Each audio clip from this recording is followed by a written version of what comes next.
Good evening, everyone, and welcome to our second presentation of the Soul Symposium. What a wonderful opportunity we have here this evening. John Shartle will be our presenter this evening. He'll give us a nice little summary and background of the Soul Foundation, and then our basic direction will be the second and third aspects of John's presentation, namely the event itself, what happened at the Soul Foundation, and then John's takeaways. John, let me turn everything over to you and welcome.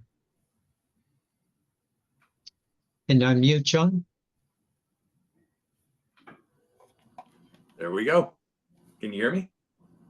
Loud and clear. Okay. Well, thank you, Vince, and thank you everyone for being here tonight. Some of you were here, well, most of you, I think, were here last week, and I'm grateful that you chose to show up again. And for those of you who are showing up for the first time, well, I hope you find it informative. I want to just cover a couple of things. We went over some of this last week, but I think some of it's worth reiterating. You know, we're here tonight to talk about the Soul Foundation, and just to kind of recapture what the Soul Foundation is, it's basically a multidisciplinary think tank that got started back in 2023 for the purpose of studying the subject of UAPs. And, you know, for most of us in this room, we all remember way back when the subject was something of a fringe topic. You know, it was dismissed. People who thought that UFOs, as they used to be called, were real, were often dismissed as cranks or crazy. And we've come a long, long way from those days. And, you know, to a certain extent, we have to reference those times, but we're in a different era now, almost without even realizing it in some ways. You know, this has moved an enormous distance in the years since 2017, when the New York Times carried a blockbuster story about this. You know, now we have the Soul Foundation, which is dedicated to studying this topic in a very serious manner. So I want to just kind of go over a little bit about what the Soul Foundation is, what their purpose is, and then we'll move into some of the other things related to now creations and the takeaways, which I think are really important. I do want to just offer a couple things, though. I think it's really important based on some sensibilities that I have over the past several days. If you're new to this topic, welcome, first of all. It's important, but also I want to say this isn't a topic that has moved, as I said, from the fringe into the mainstream in some ways, or at least it's moving into the mainstream. And what I would like to say is, if you're starting into this topic, be discerning, be very discerning, because nobody knows what this is. Nobody knows what this is. That's why we're studying it. It's a big, huge topic. And there are lots of people out there saying they know what it's about. They know what it's about.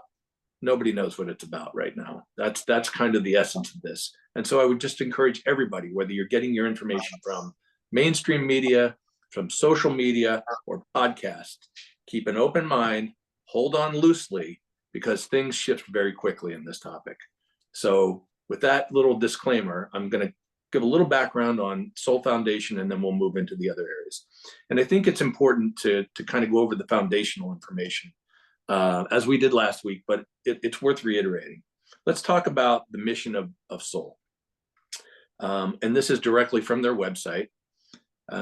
Soul's mission is threefold, as it's indicated on their website. The first one is funding and directing UAP research to support and guide the first 25 years of public research into the unidentified aerial phenomena, non-human intelligences, and their implications for understanding the nature, society, technology, and their implications for human understanding of nature, society, technology, and politics. The foundation aims to be the leading source of scientific, intellectual, and policy research on these issues. Number two, providing advisory research to deliver reliable, cutting-edge advisory research to the United States and other national governments, as well as corporate clients, establishing itself as the foremost think tank on UAP and offering the most informed and insightful policy recommendations available. Number three, public education. This is for all of us, to offer insights and guidance to the public on the cosmological and political implications of UAP, helping humanity understand and creatively respond to the potential existence of other intelligences in the universe. And that's really what this is about.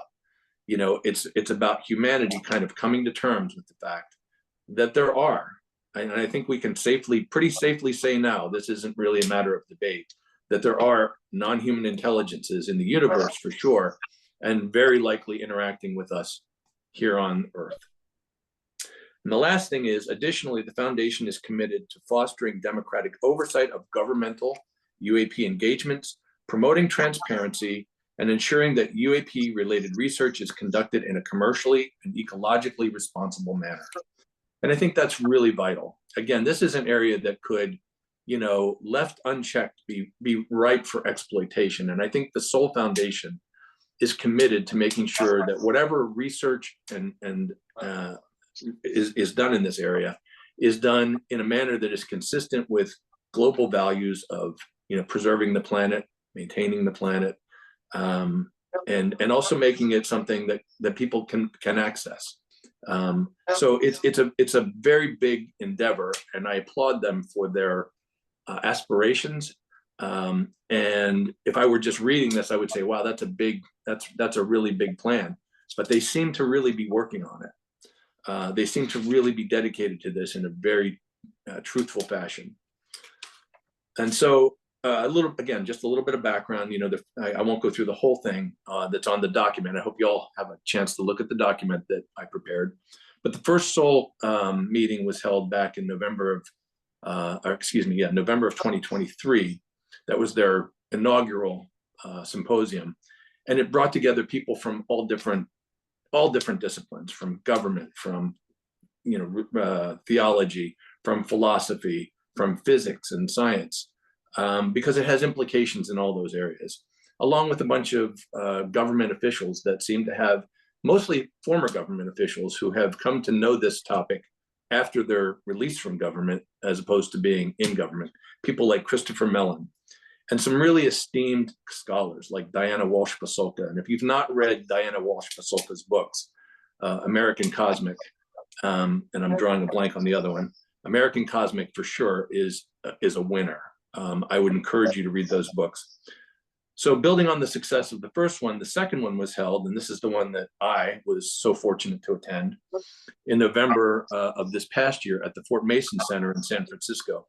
And many of the same voices from the first symposium were brought back to talk about updates to their previous presentations, along with some fresh voices to the topic. And it was a really stellar event. I mean, it was dynamic, it was stellar, it was smart, it was well organized.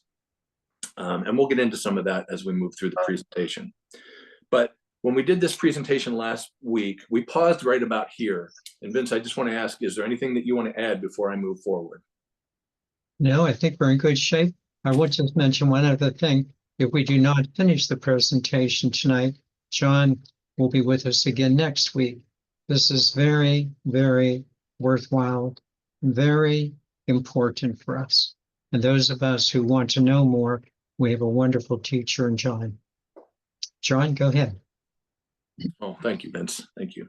I would add at this point too that, I said at the beginning, nobody knows all the answers. I certainly don't know all the answers. I'm just interested and I'm very curious. And I agree with you, Vince. This is among the most important topics we can be having right now, because it's a very real thing. And there's this term that gets bandied around quite a bit, ontological shock, when you realize that the paradigm has shifted. And that's happening for a lot of people. And I know it's happened for me, and it continues to happen, where you kind of go like, wow, this is a real thing and it's important. So anyway, I just want to offer that. I am available, of course, to anybody here. You can email me, contact me, and I'm happy to have a dialogue with you. But I just assure you that I have thoughts and opinions, but I don't have a lot of answers. In fact, I'll even say one of the things that they told us right off the bat at the Soul Foundation, when we were there at the Soul Symposium, the master ceremony said, we're not here to provide answers. We're here to help people ask better questions. And I thought that was brilliant. And I've kind of tried to incorporate that into my view of things. So having said that, moving right along, how did Now Creations get involved with the Soul Foundation, you might be asking? Well, I'll tell you. I'm just going to tell you right here from the document. So back in 2021,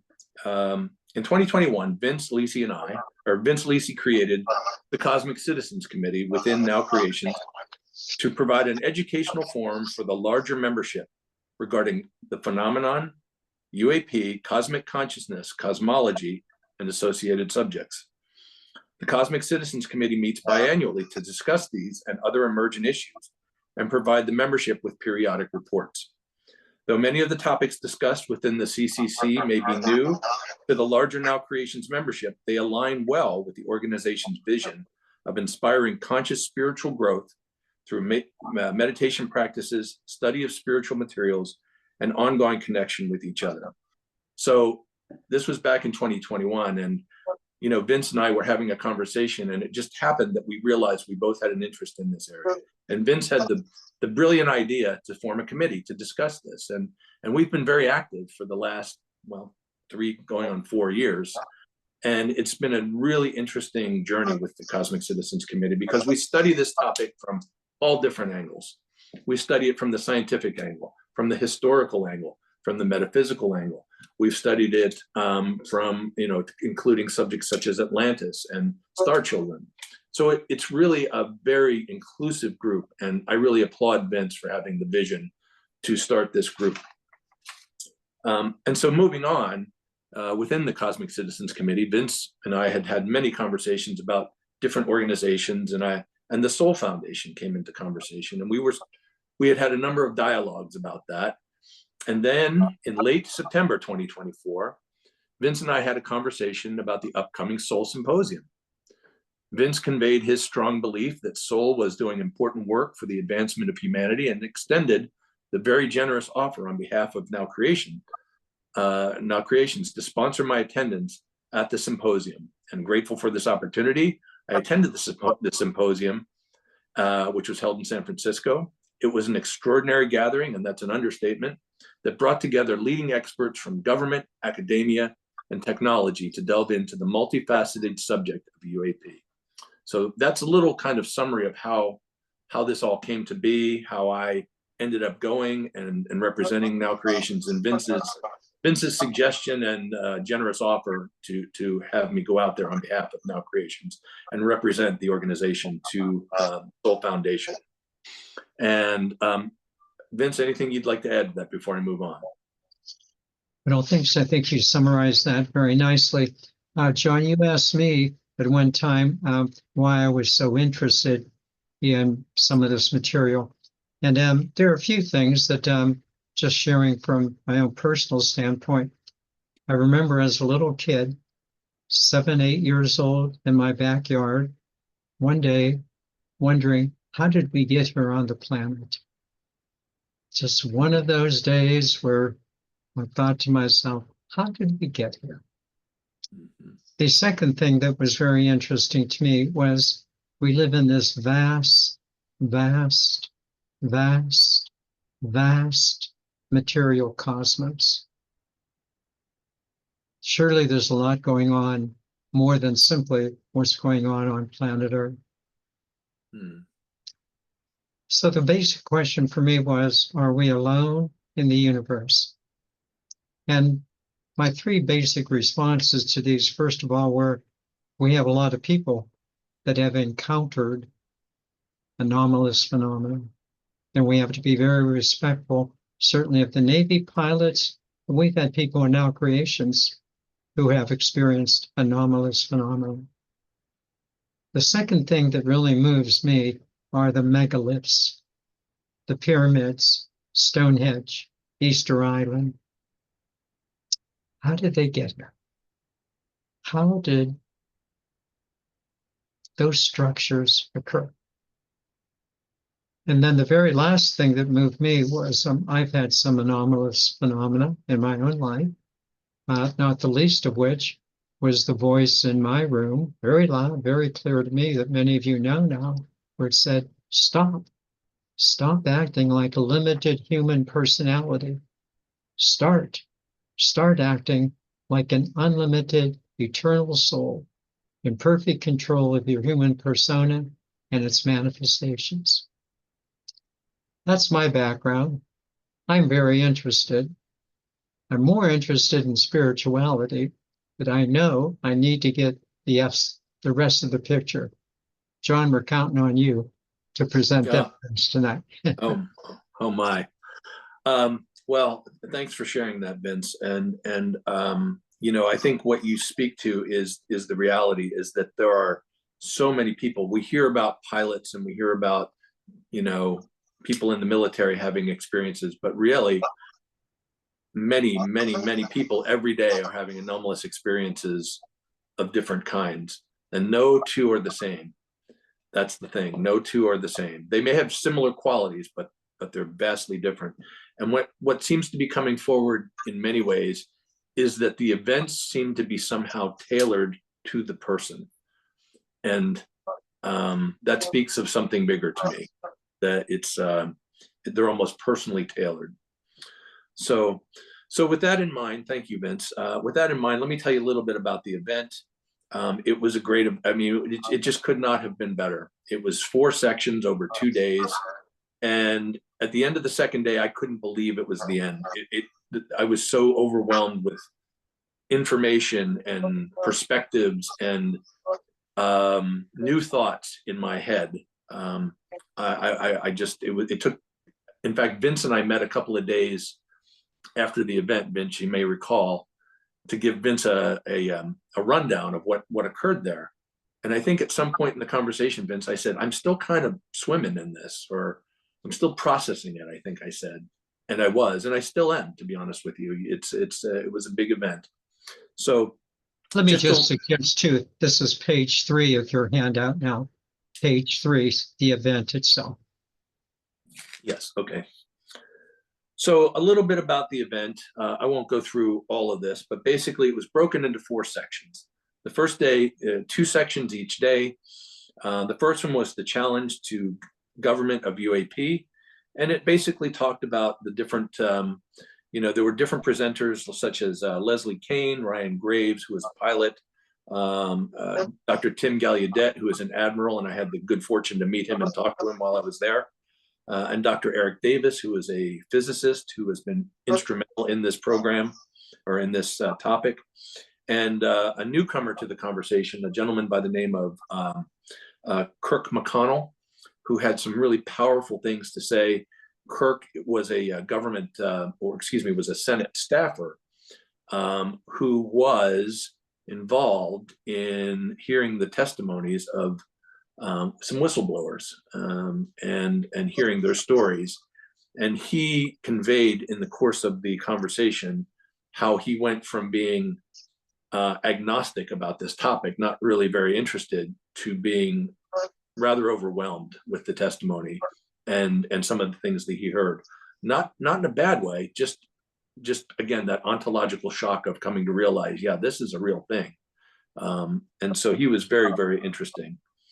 And then the afternoon session was understanding the enigma, the role of philosophical investigation. And this was a really broad-ranging conversation, over several topics, several presenters talking about the theological implications of this, the spiritual implications of looking into the phenomena. What does it mean? One of the people that I spoke with that made a presentation there was Dr. Stephen Finley from Louisiana State University.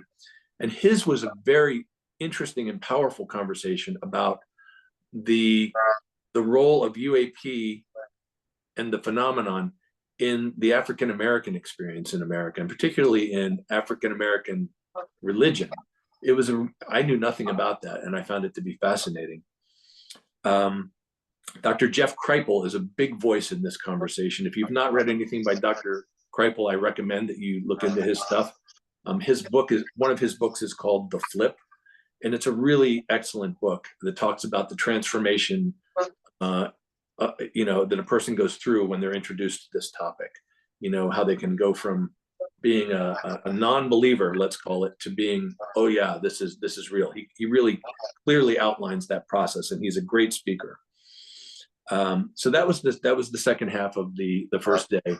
And then that night we had a special presentation. I didn't put this on here, but we had a special presentation. We came back at 8 o'clock, and we got to see the movie The Program. It was a special screening of the movie The Program by James Fox. If you haven't seen The Program, I recommend it. I think it's available on Amazon and maybe on Apple Plus.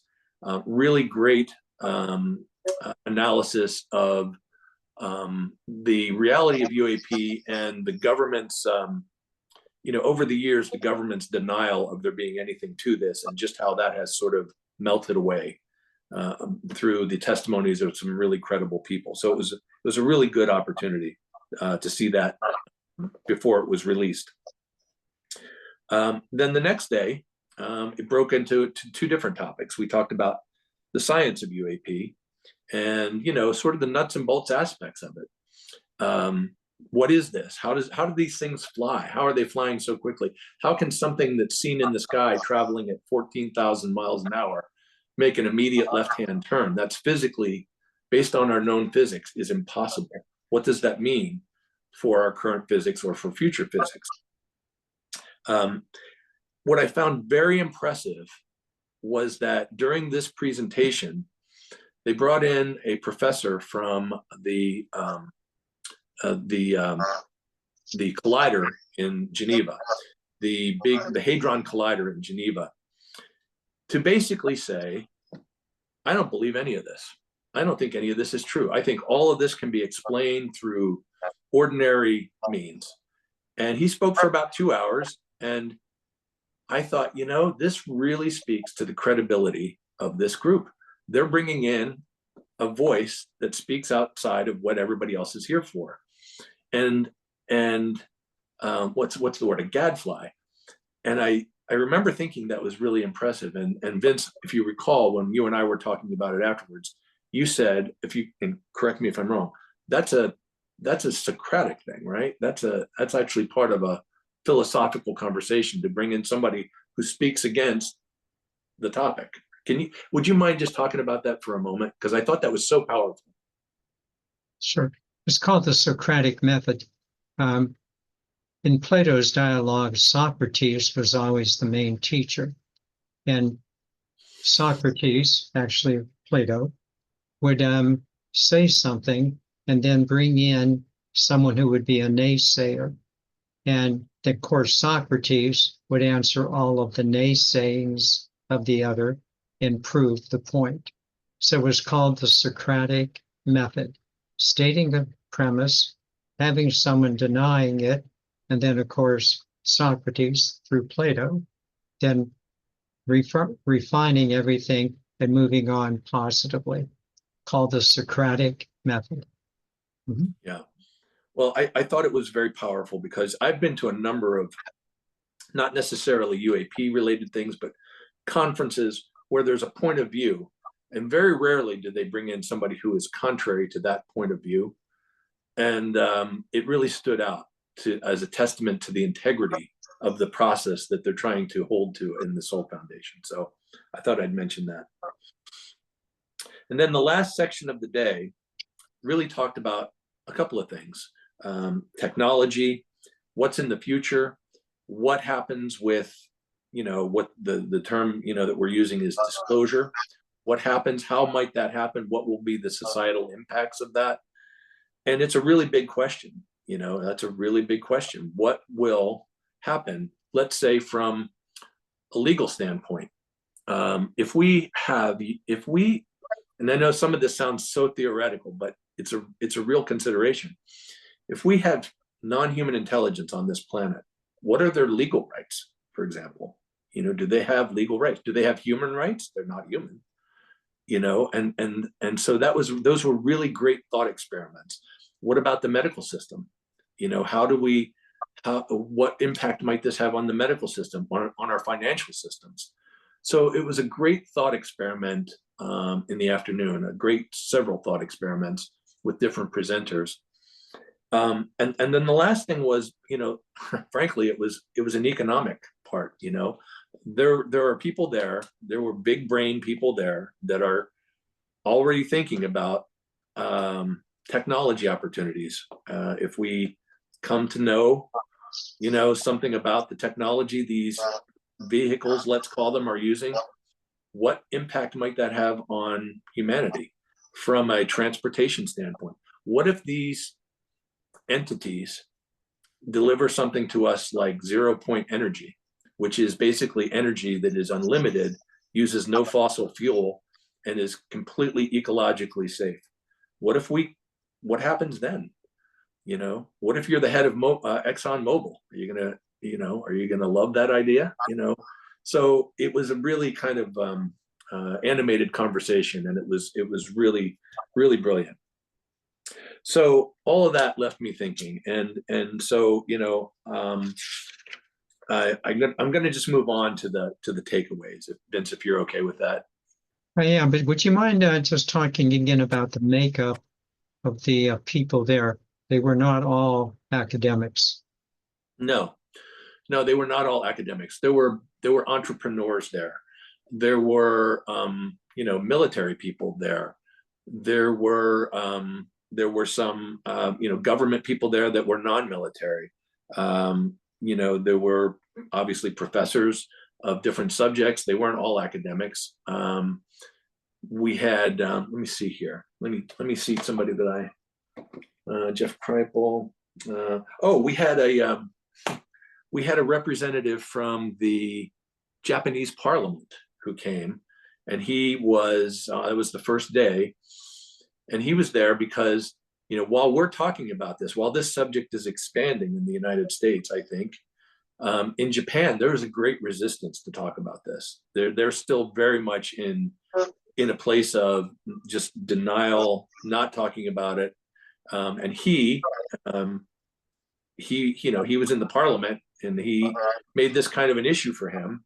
And he was voted out ultimately because it was an unpopular subject to attach himself to.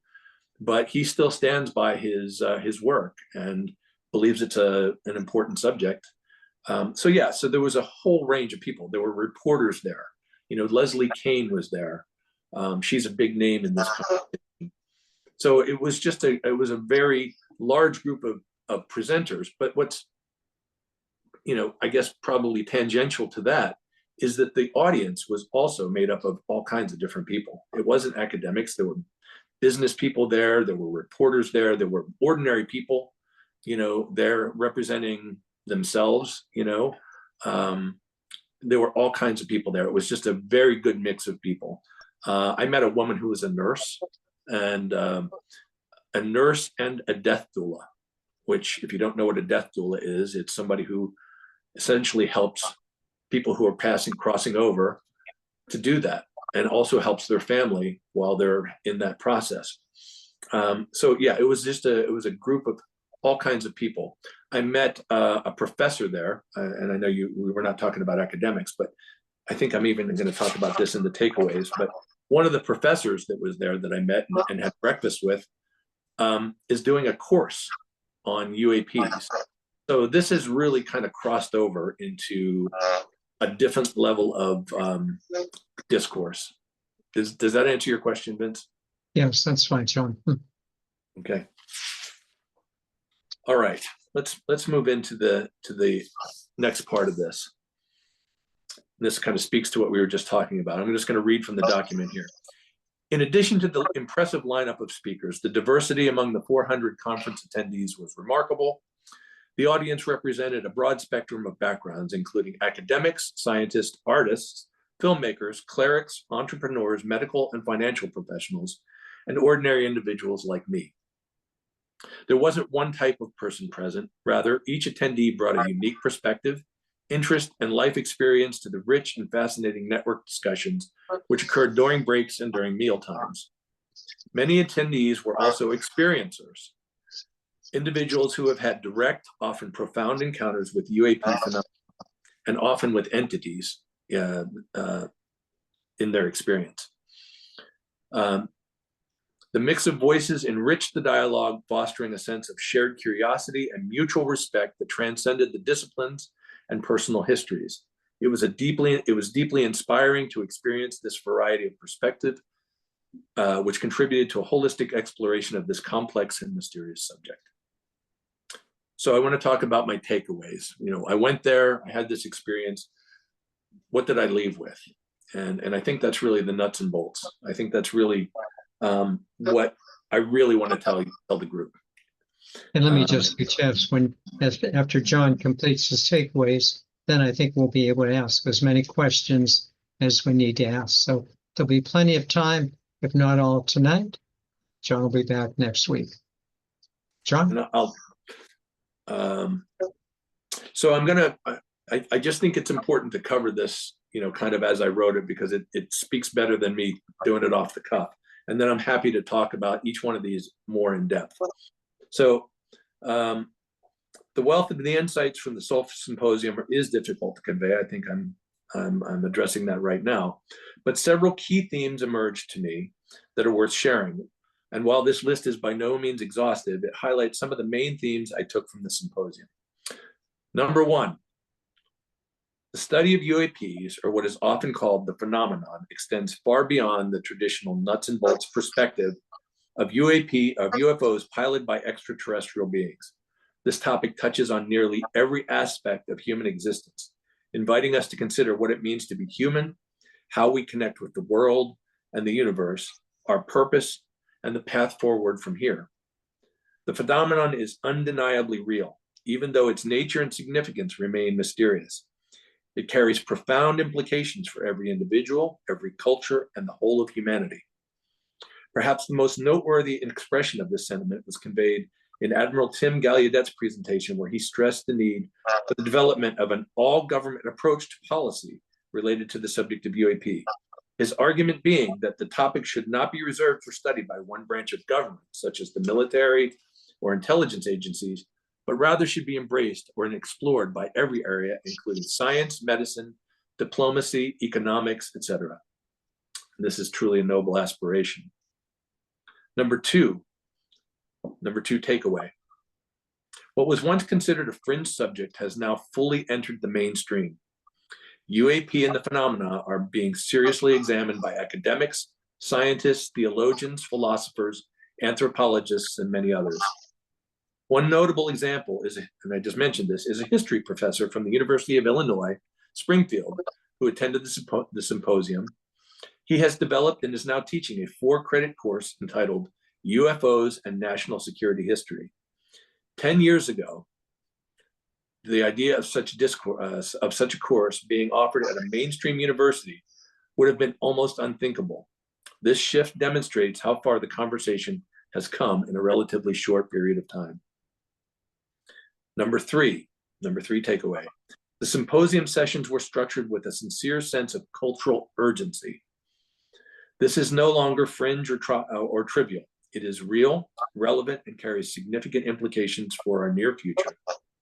A confirmation of a non-human intelligence, whether interplanetary, interdimensional, or something entirely different by a government or a theological entity such as the Vatican, would have revolutionary and world-altering consequences.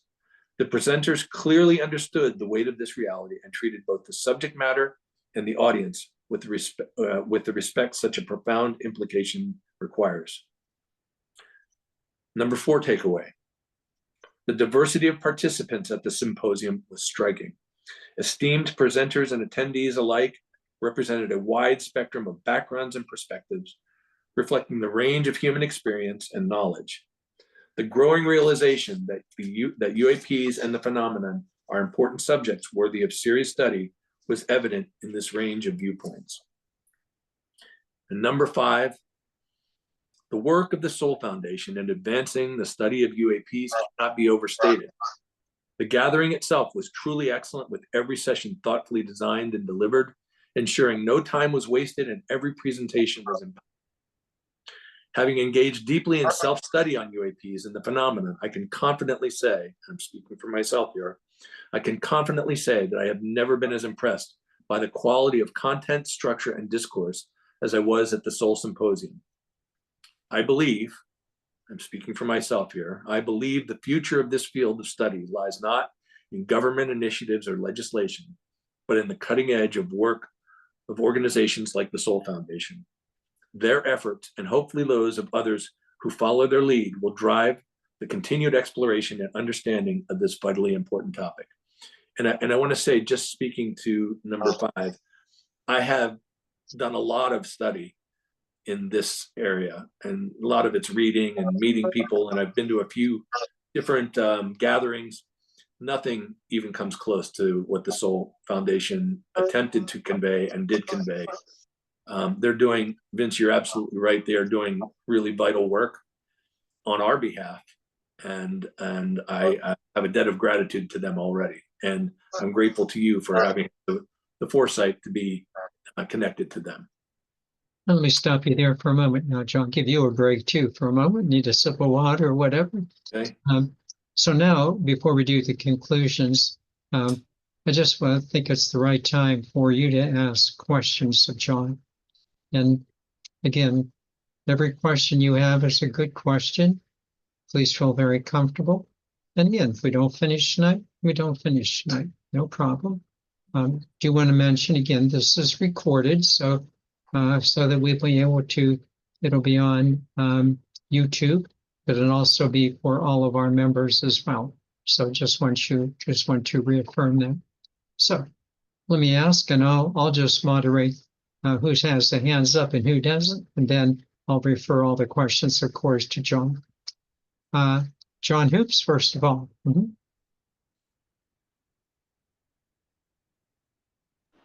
Hi, John. Hi, John. I'm interested in the funding, how that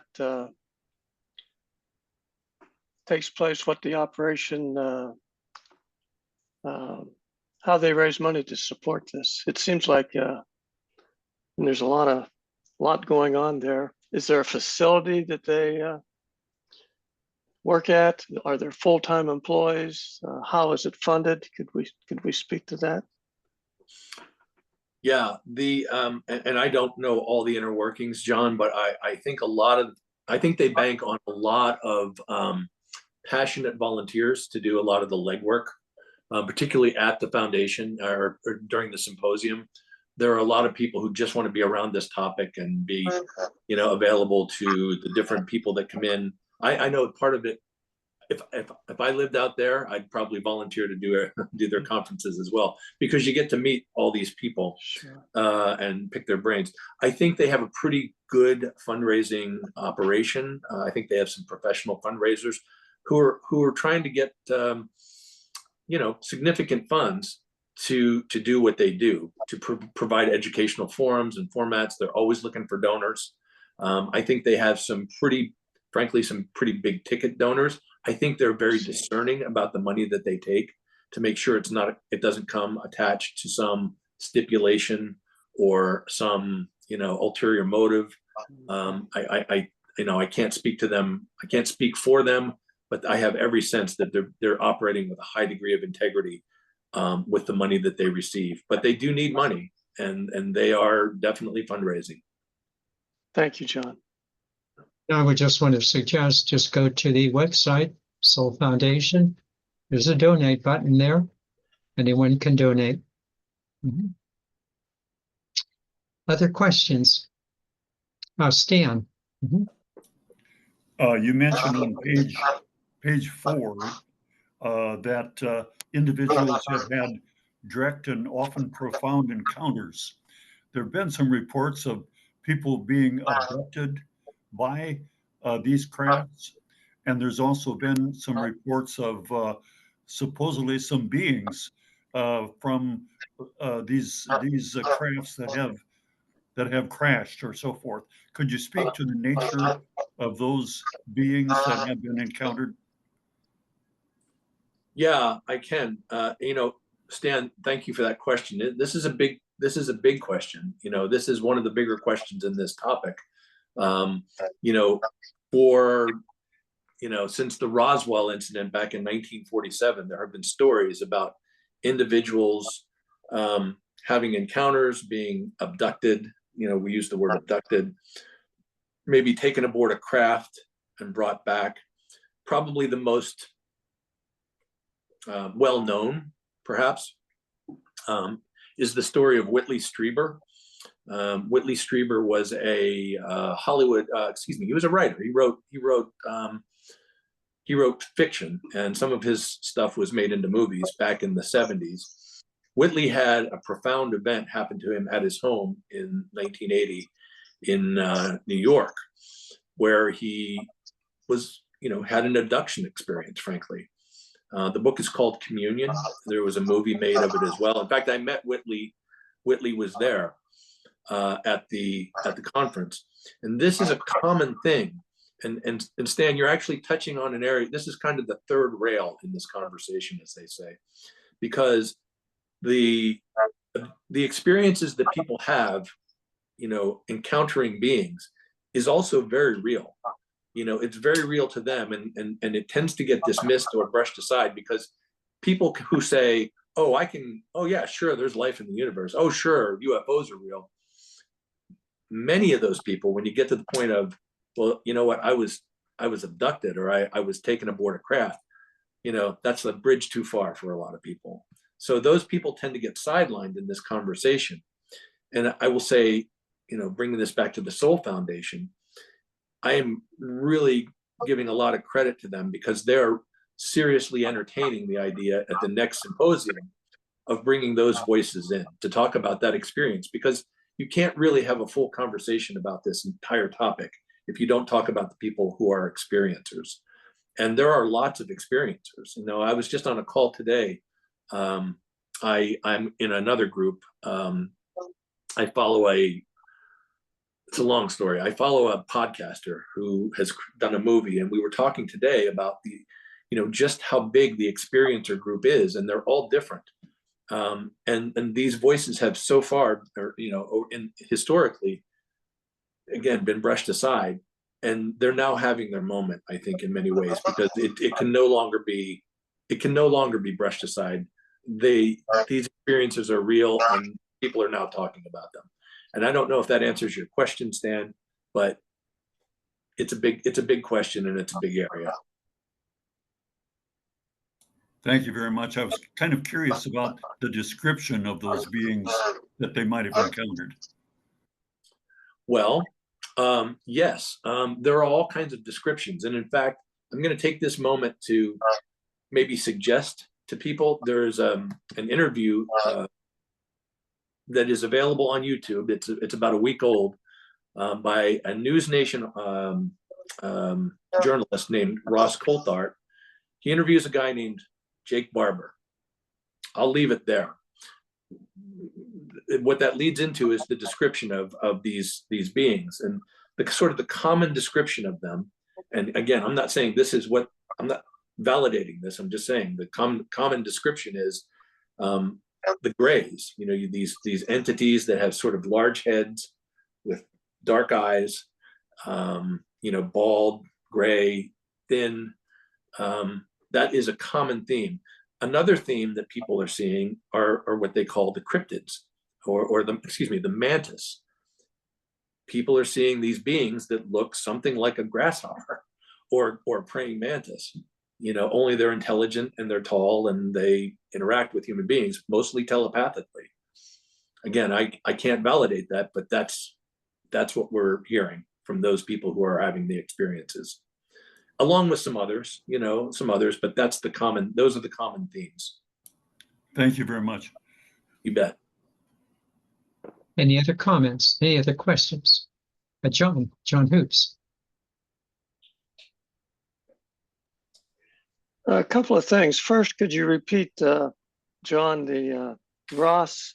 I didn't get the last name of the, is it a podcast or YouTube? And is it Jake Barber is the experiencer? Yeah, I'll take a minute just to talk about this. I don't want to get too far off topic, but this is right in line, John. You may have heard of News Nation. It's a smaller news. It's a smaller news group. Ross Coulthart, C-O-U-L. Can you spell that? Start again, John. It's Ross, R-O-S-S. Yes. C-O-U-L-T-H-A-R-T. He's an Australian guy.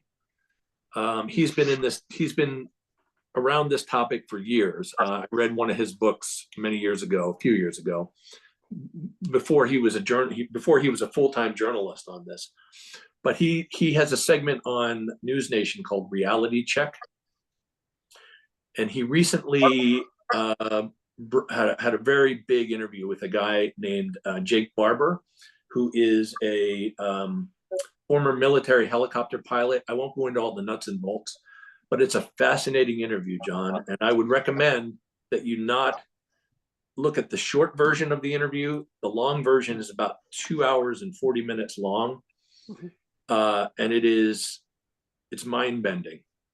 It's mind-bending. Thank you. Thank you. Yeah, and you can find that on YouTube. Thank you. And the other question, John, are any of the talks that were given by the presenters available for us to listen to freely, or YouTube or other sites? Funny you should ask. Just this week, they started releasing the videos on YouTube. So if you go to YouTube and you look for the Soul Foundation, they have a YouTube channel. All the videos from 2023 have been on there since last year, and they've just started releasing the videos from this conference. I think there may be 5 or 6 of them available. They're releasing them. They're staggering the release. I would encourage everybody here to check out these videos. They're each one of the presentations ranges from 40 minutes to maybe a little over an hour. Some of them are panel discussions.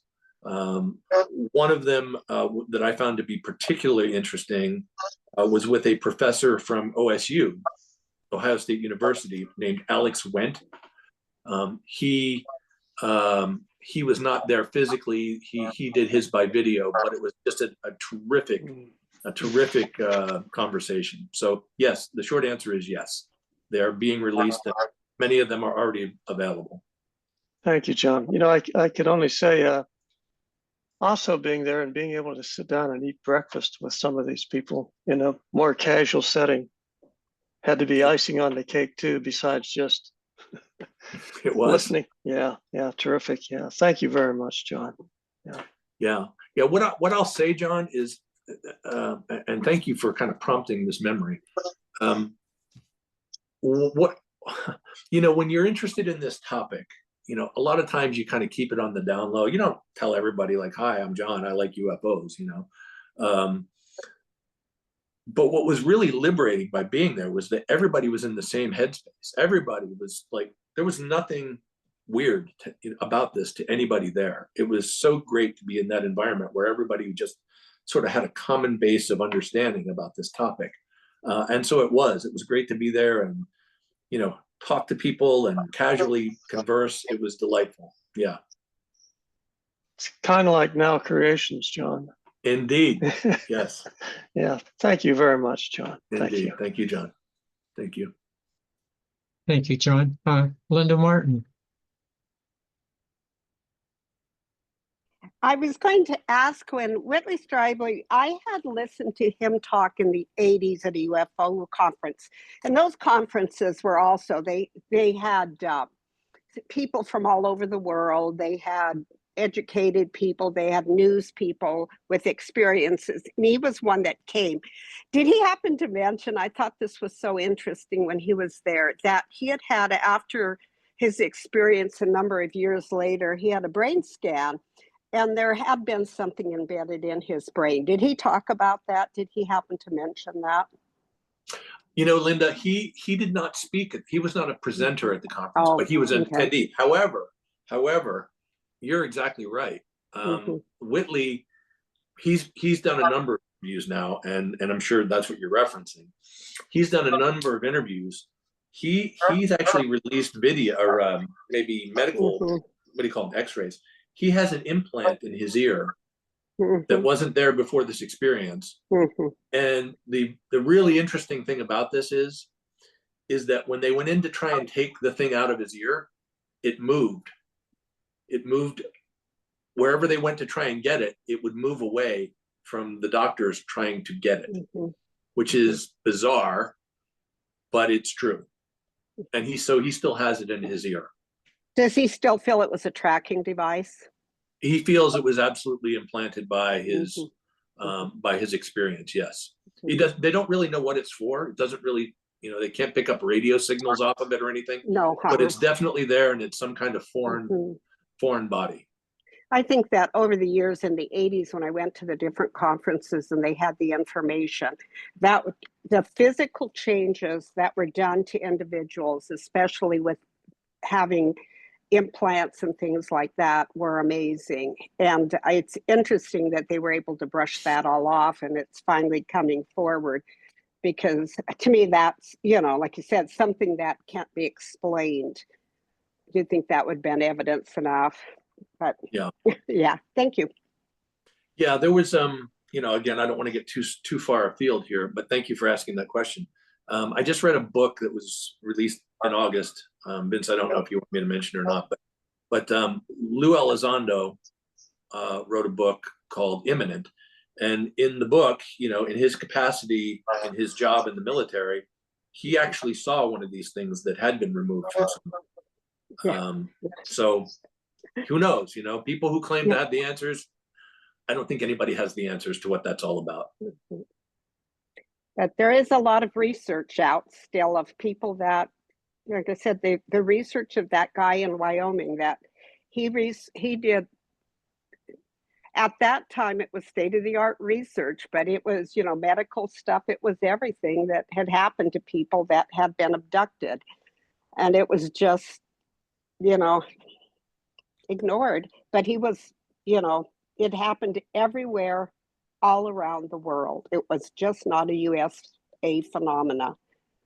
And what they saw was not just, it was in South America, it was in Australia, it was in Africa, it was everywhere. So Russia. Yeah. Let me just add one more thing to that, Vince, before I take another question. Linda, you're touching on a really important topic, and I don't want to overwhelm, with all this information, but there is one particular person I think that if you decide to get into this topic or, do a little research, there's a gentleman by the name of Dr. John Mack. I think everybody should be aware of.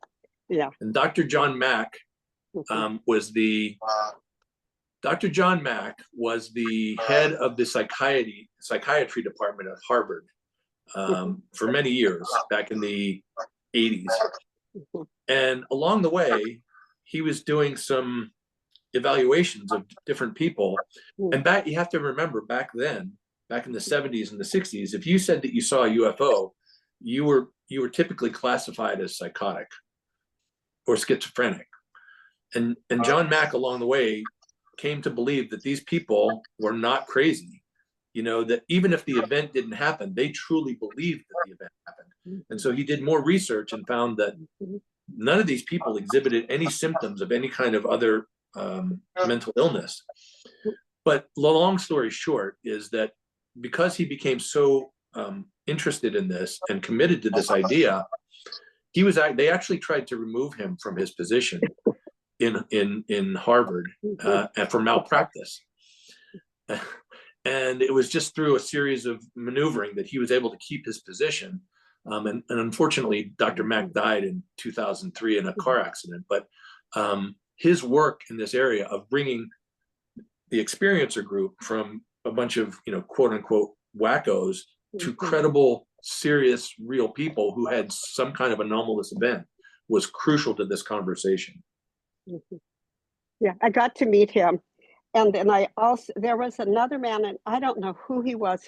I have been trying to think of his name, but he was a newsman, and he traveled all over, and he was phenomenal speaker and had so much information from all over. And I've been trying to think of his name. I remembered Mac, but I couldn't remember the other guy's name because I thought, I'd look it up and see if he was still around and what happened. But yeah, well, thank you. I'm glad. That's good to hear that there. Yeah, lots of information out there. Indeed. Thanks for the question. Thank you, Linda. Thank you, John. Mary Ann. Yes, I watched that program with Jake Barber on News Nation, and it was only an hour long. It was fascinating. It was almost like he had a religious experience with it. And where did you say you could get the whole interview? I'd like to see the whole thing. Yeah, thanks, Marianne. Yes, the first interview, I think they edited it just to be kind of within the constraints of the show. And it was very interesting. The longer version is available on YouTube now. And it's the same, it's basically the same format, but it's just expansive. And I'll tell you this, if you enjoyed the first interview, you'll be blown away by the second one. And I'm not saying you're going to agree with him or whatever, but the way he talks about this event and very clearly brings in subjects that people just don't talk about, like telepathy and having an experience, a genuine spiritual experience through his contacts is very moving. I mean, it's moving. I don't know what else to say. He said brought him to tears. He was almost crying on the show. Yeah, it was quite interesting. So yes, it's on YouTube. I would just say look for the one that's 2 hours and 45 minutes long, not the one that's 40 minutes long. Is it under News Nation on YouTube or under Jake Barber? Or I think if you Google Jake Barber, Ross Coulthart, you'll probably get the option to do the short interview or the long interview. Okay, thanks. You bet. You know what, Marianne? I'll send it to you. Oh, okay, great. Yeah. Thank you, Marianne. Other questions people have? This is a good chance to ask the questions and in plenty of time. John Hoops. Something that you shared, John, I just want maybe others haven't heard this, but I want you to also know how helpful it was and is when you mentioned, you said something about the telepathy tapes, that you were talking with someone at that conference. So oftentimes there's things that maybe weren't part of the conference, but I think in a way this non-verbal communication that's being studied with the telepathy, the children, this form of communication that's nonverbal is, and we've shared that with one relative and two friends who have that nonverbal speaking child. So it's been very helpful to these one family member and two friends. And we were a little reluctant to, it's that, do I step in there and, share that? But each one of them has been very appreciative of that. John, thank you again for that. And if this is a little bit of a side note, but it's related to soul because the first day I got there, I was very early because I didn't want to be late for the conference. So I was about an hour and a half early. And I think a few other people felt that way too, because, it was downtown San Francisco. And so when I got there, they were still setting up chairs basically. And there was one other guy that showed up about the same time I did. And about within 5 minutes, we had sort of, done our greeting and whatnot. And we sat down together at one of the tables waiting for the symposium to start. And he said, have you heard of this podcast called the Telepathy Tapes? And I said, no. He said, oh my gosh. He told me this whole story about it and I wrote it down. And that was one of my first notes at the conference. So when I had a chance, I actually, when I was there, I called, was talking with Cheryl, my wife, Cheryl, and said, hey, by the way, this guy recommended this podcast, and see what you think of it. So while I was there at the conference, Cheryl started listening to it and I kept getting these notes from her like, oh my gosh, this is amazing. So in a nutshell, to keep everybody, I don't want to keep everybody in a mystery. If you haven't heard of it, it is definitely related to this conversation. It definitely has the same implications that many of the other aspects of this do. And essentially what it is, by the way, I'm not getting any kind of a kickback from the telepathy tapes for advertising their product. I just think it's amazing. It's a podcast. It's 10 episodes long. And it's basically this podcaster's journey of, talking with families who have discovered that their nonverbal autistic children have some form of telepathy. They communicate with their parents, they communicate with each other, and it's really an affirming podcast too. I think, John, you would attest to that. When you start to hear what's going on with these nonverbal autistic kids, it's all about love. I mean, they're literally living in a world of love that you don't hear, because obviously they can't talk, and on the outside they seem disabled, but they are anything but disabled in their minds. Their minds are just full of wisdom and love. So I'm just going to take the opportunity to recommend it. If you haven't heard of it, I strongly recommend it. I think it's just a fascinating topic. And I think where it kind of pairs into what we're talking about tonight is this guy, Jake Barber, that we were just talking about. It's about a lot of what he talks about is what's being called psionics, which is basically telepathic communication with the phenomenon. And that seems to be something that's emerging pretty quickly, that's going on, and it's real.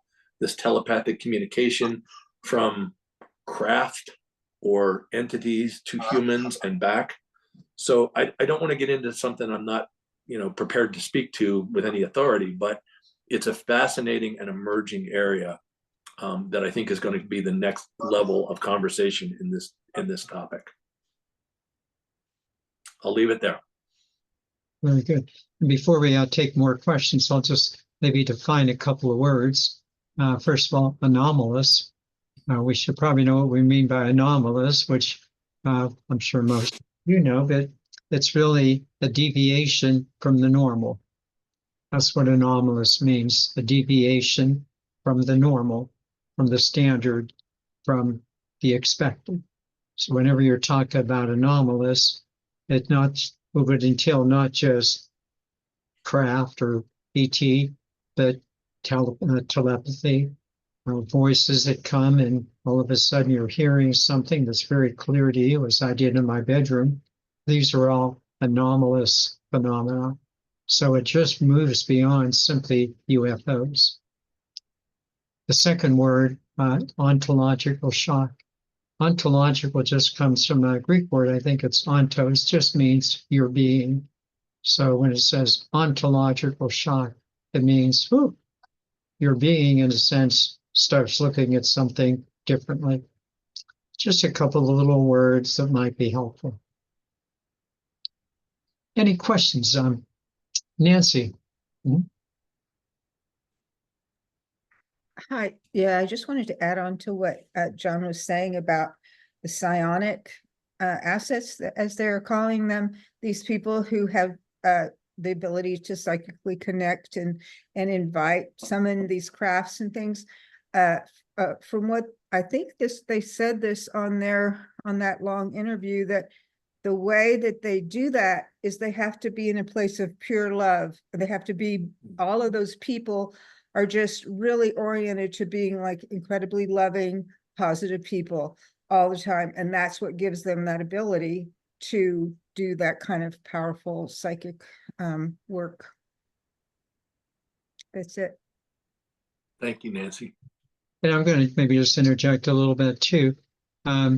Those of you that do the study of the Merkaba in higher esoteric energies, in order for the Merkaba, which would take you to different, would be a good way for different frequencies, wormholes, and so on, one must also be in the element of love. Just very, very interesting. Synchronistically, these Sunday service we had this morning was on practicing your divinity. And we need to be in the Creator's love. That's what we really mean about being in divinity. So I just appreciate these things kind of coalescing, confluently coming together. Pretty important. Thank you, Nancy. Thank you, John. Stan, I think you have a comment or a question. Unmute first of all. Yes. There's a good deal of talk that there's so much secret about all of this thing. And yet, when there is a particular happening, like somebody being abducted or one of these crafts crashing and so forth, it's publicized. What is your impression, John, about the level of secrecy or its lack on this whole business? Well, Stan, that's a great question. You know, I could talk about this for about 3 hours, probably more, but that is a rich question, because here's the thing. You know, if you believe sort of the storyline going back to 1947, when the Roswell crash happened, I'm sure I presume everybody's at least heard of Roswell, when this this craft or something crashed in the New Mexico desert, and the military was called in, and at first the government said, in fact, the Roswell newspaper the day after said,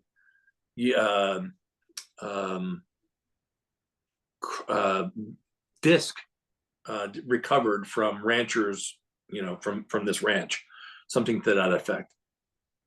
And then the next day, the newspaper said, "Oh, guess what? It was a weather balloon." And so that was kind of the beginning of this whole secrecy thing. In fact, I have a cup. My daughter got me a cup that has that newspaper on it, that newspaper headline, the disc crashed. So what I can tell you, Stan, is based on everything that I have read and seen, is that this has been treated for the last 75 years with incredible amounts of secrecy. In fact, some would say that it has been kept at a level more secret than the Manhattan Project, which developed the atomic bomb. You think about the fact that there were something like 100,000 people involved in the creation of the atomic bomb, and the secrecy that was around that. You think of 100,000 people keeping a secret. But it is said that the level has been much deeper than that. What I think has happened is it's reached a point where it just can't be secret anymore. And I think one of the mistakes that has been made by people, including me, is that we have this vision in our mind that there's going to be this moment where the president comes out and says, ladies and gentlemen, I have something to tell you. We're not alone in the universe. We have had contact, et cetera, et cetera. Have a good night. I don't think that's ever going to happen. I don't think that the government is ever going to fully acknowledge this, especially right now. I could be wrong. I mean, the current administration has said that they are for disclosure, so we'll see what happens with that. But I'm not banking on it anyway. I think it's coming out in different ways. And I don't think what the government has to tell us is really what it's all about, to be honest with you. I think this is just a much bigger topic and a much bigger conversation than nuts and bolts about, creatures from another planet flying across the universe and coming to Earth or whatever. It's really a multifaceted issue that has a material aspect to it, that has a spiritual component to it, has a telepathic component to it. I mean, I think it touches on everything. And I may not be answering your question, but I think that there has been an enormous amount of secrecy around this topic for a long time, and that has been reinforced by ridiculing people. There's been an absolute government program to use ridicule as a means of keeping it suppressed, because nobody wants to talk about something if you're going to be a kook, and that's what people were. It was just, you were considered kooky if you talked about it, or schizophrenic. That has changed entirely, and I think that the cat's out of the bag, so to speak. And what they're having to do now is shift from secrecy to how do we manage this? How do we manage this thing being out there now? So I think that the secrecy no longer is what it once was of keeping it under wraps. It's about maybe managing the process. I don't know if that answers fully your question, but that's what I got. I was thinking too, as you announced early in your presentation, we just don't know a lot of things. And I suppose that's one of the reasons we don't know too many of the answers of how these things work. You know, Stan, you're right. And you know, I've had some people, and I've read some people's opinions about this. You know, put yourself in the position of any president since 1945 or 1947. You know, we all want to know, we think we have a right to know, and I believe we do have a right to know. But when you're the president during the Cold War, in the middle of, you know, 1965 or something, with the Soviet threat, how do you come out and say, hey, guess what? There's this whole other thing that we don't know what it is. We don't know what its intentions are. We don't know if we can protect you from it. Have a good night. You know, I mean, that won't fly. So I can, you know, you can sort of put yourself in that position to understand why it was kept secret, because you don't want to know what the public reaction may be. Now, you know, some may disagree with that, and I don't know that I agree with it. I think people have the right to know the reality in which they're living, but you can understand where somebody might be cautious about that. Thank you. Thank you. Thank you, John. Any other questions? This chance to, you know, these are a wonderful opportunity to have questions answered. If you think your question is off the wall, let's go off the wall. John, and then Cheryl. John Hoops first, and then Cheryl. This might be off the wall, but I just have to share and ask. The movie Close Encounters of the Third Kind was really, when I was younger and saw that, has always stuck in my mind. When they walked onto the spaceship, I wanted to walk in there with them. I mean, I found that yearning, and that the fella who was building out of the mashed potatoes, the mountain and so forth. I mean, it was riveting.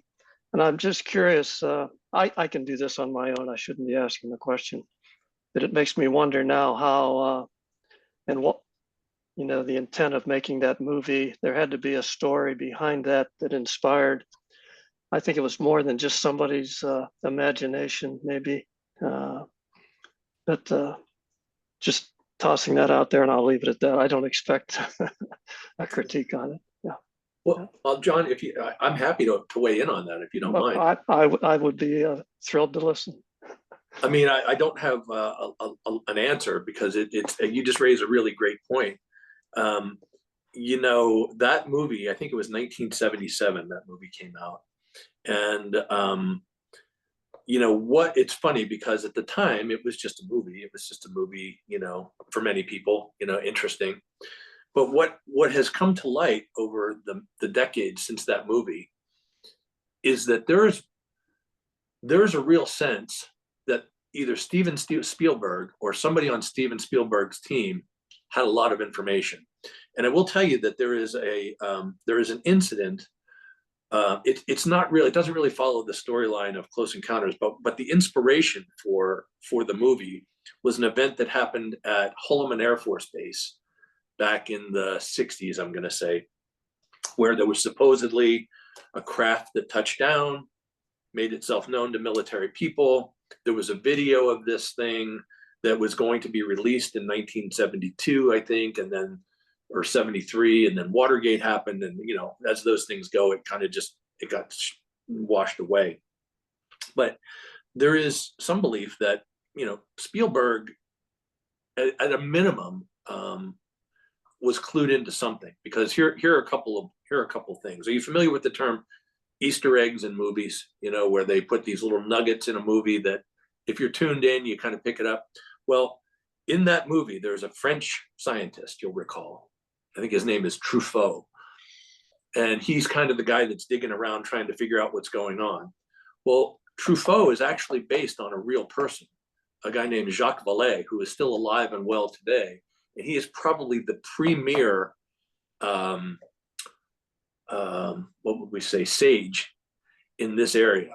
He is, you know, I think he's 85 now, or something like that. He was supposed to be at the conference, but he was not well that day.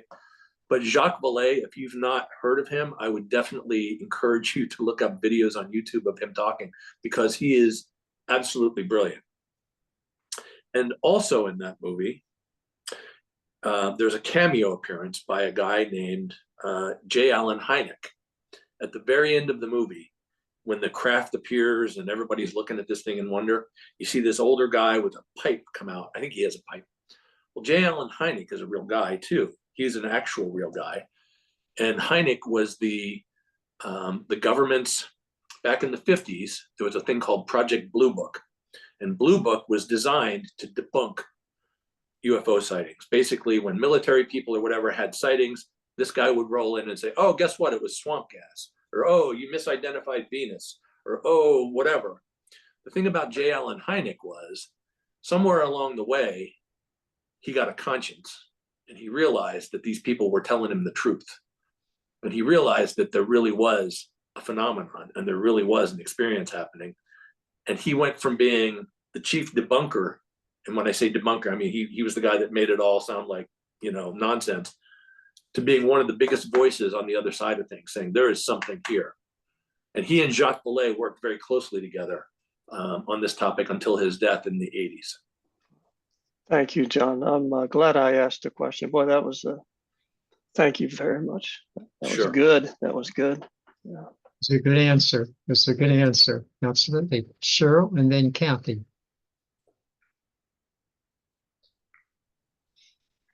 I was just going to say that that very long interview, the 2-hour and 45-minute interview with Jake Barber, really speaks to the last two questions from Stan and from John. Stan, this interview speaks beautifully to the secrecy. He being, a former military person, a patriot, he just has a lot to say about that. And I really appreciated how he went about explaining it from his perspective. And then John Hoops, he also speaks to, kind of Hollywood and perhaps some of the quote preparation that has been, perhaps done over the years. Yeah. Thank you, Cheryl. Mm-hmm. Sometimes those movies were called instructions from headquarters. Right. Just interesting movies. Kathy. Thank you, Cheryl. First of all, I want to preface this that I did get this information from social media, so I am keeping that in mind. But I'm curious as to your thoughts about the drones that people are saying they're witnessing along the East Coast, New Jersey, New York. Okay, so you want my opinion about this. So we're going to put the big old star on there and say, this is strictly my opinion. Well, I'll say this. I am I like to consider myself a rational person. I don't like to, I'm not easily swayed into stories. However, having said this, this is just my personal feeling, Kathy. I think that there are drones that are just people, people with drones or little drones, whatever. There are companies that have drones. I personally believe that the drones, at least a portion of the drones, are something we don't understand. That's my belief. People say that they're military, they're coming from China. I don't believe any of that. I think these things, based on what I've been able to see, based on people that I trust, like Ryan Graves, who has enormous experience with this sort of thing, these things are demonstrating capabilities that some of them, not all of them, are capabilities that we don't understand. And I've seen and heard very credible reports of these things, the drones being up there, being followed by orbs. I've seen, stories about the drones turning into orbs. I don't know how to explain that, and I don't know what it is, and I'm not here to tell you what it is, but it's weird to me, and I think it's more than we're being told. Now, here's the interesting thing. It is the expectation of those that heard him say this that that the president is looking into this and is going to tell us what it was. So we'll take him at his word. Thank you, Kathy. Any other questions? Anything else that is just on your mind? Leanne? Yeah, this isn't absolute just what's on my mind, Vince. I just really want to take a moment and honor all those people that for the how many decades since the 40s that were ridiculed and laughed at. My father was one of them. He passed away in 2016, and it's just so on my heart that if he could be here listening to this conversation, he would be crying happy tears. I watched him get laughed at from other family members. I just want to honor all those people, right? That had this instinctual, no, there's something here, right? And I also wanted to mention that season 2 of the telepathy tapes, I do know somebody on the inside is going to be really going to tie esoterics and spirituality and weave that into it. So for those of us that have been on that journey, for much of our lives, I feel like it's going to get even better if that's possible, but I think that's going to get even better. And finally, I just wanted to say, John, thank you for this in-depth.